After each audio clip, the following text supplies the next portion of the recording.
آپ صلی اللہ علیہ وسلم نے فرمایا، میرے احباب میں سے میرے نزدیک زیادہ قابل رشک وہ مومن ہے جو کم مال والا ہو، نماز میں اس کا زیادہ حصہ ہو، اپنے رب کی اچھی عبادت کرتا ہو اور تنہائی میں اس کی اطاعت کرتا ہو، لوگوں میں گمنام ہو، اس کی طرف انگلیوں سے اشارہ نہ کیا جاتا ہو، اس کا رزق بقدر ضرورت ہو اور اس پر وہ صبر کرتا ہو۔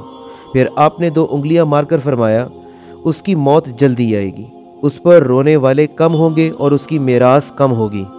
اسی چیز کے بارے آپ صلی اللہ علیہ وسلم ایک اور جگہ فرماتے ہیں، ابن آدم کے لیے ان چیزوں کے سوا اور کوئی حق نہیں کہ اس کے پاس سکونت کے لیے گھر ہو، اتنا کپڑا ہو جس سے وہ اپنی شرمگاہ چھپا سکے، روٹی کا ٹکڑا اور پانی۔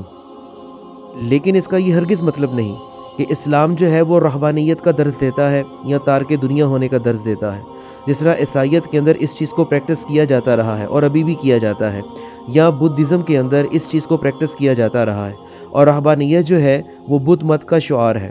لیکن اس تارک دنیا ہونے کا تصور اسلام کے اندر بالکل موجود نہیں ہے، یہاں تک کہ حدیث بھی ہے لا رہبانیت فی الاسلام، کہ اسلام میں کوئی رہبانیت کا تصور موجود نہیں ہے، کہ انسان صرف اور صرف اعمال صالح کی طرف توجہ کرے اور دنیا داری کو مکمل طور پر چھوڑ دے۔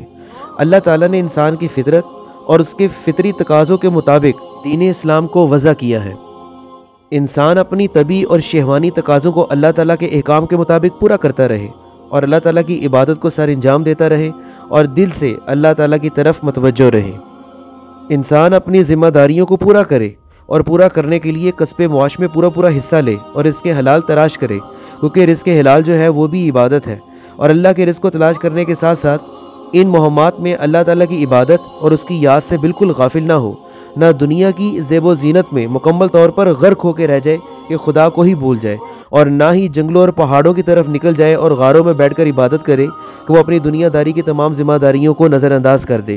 جیسا کہ قرآن پاک کی آیت بھی ہے، یا ایھا الذین آمنوا قوا انفسکم واہلیکم نارا، کہ اے ایمان والو اپنے آپ کو اور اپنے گھر والوں کو جہنم کی آگ سے بچاؤ۔ تو یہ اس کی سوشل رسپانسبلٹی آتی ہے جو کسی بھی صورت وہ ترک نہیں کر سکتا۔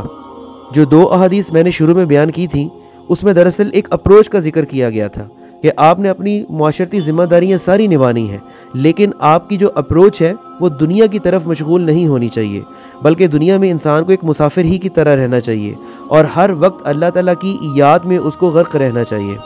سورہ طٰہٰ میں اللہ کہتا ہے وَلَا تَمُدَّنَّ عَيْنَيْكَ إِلَىٰ مَا مَتَّعْنَا بِهِ أَزْوَاجًا مِّنْهُمْ زَهْرَةَ الْحَيَاةِ الدُّنْيَا لِنَفْتِنَهُمْ فِيهِ، اور آپ حیات دنیا کی ان زینتوں اور آرائشوں کی طرف اپنی آنکھیں نہ پھیلائیں جو ہم نے ان کے مختلف لوگوں کو عارضی نفع اٹھانے کے لیے دے رکھی ہیں، تاکہ ہم ان کو اس سے آزمائش میں ڈالیں۔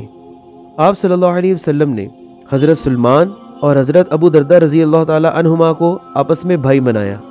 ایک دن حضرت سلمان حضرت ابو درداء رضی اللہ تعالی عنہ سے ملاقات کرنے کے لیے گئے۔ انہوں نے دیکھا کہ آپ کی بیوی نے بہت میلے کچیلے کپڑے پہنے ہوئے ہیں۔ حضرت سلمان نے کہا، یہ تم نے اپنا حال کیا بنا رکھا ہے؟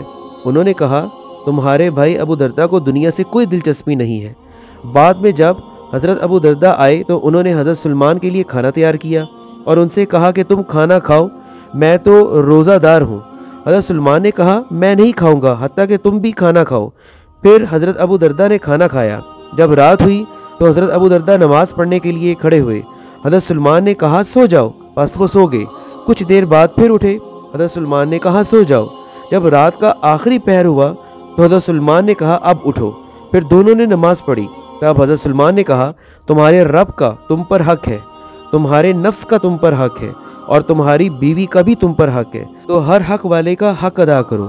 حضرت ابو درداء نبی کریم صلی اللہ علیہ وسلم کے پاس گئے اور اس واقعے کا ذکر کیا تو آپ صلی اللہ علیہ وسلم نے فرمایا کہ سلمان نے سچ کہا ہے۔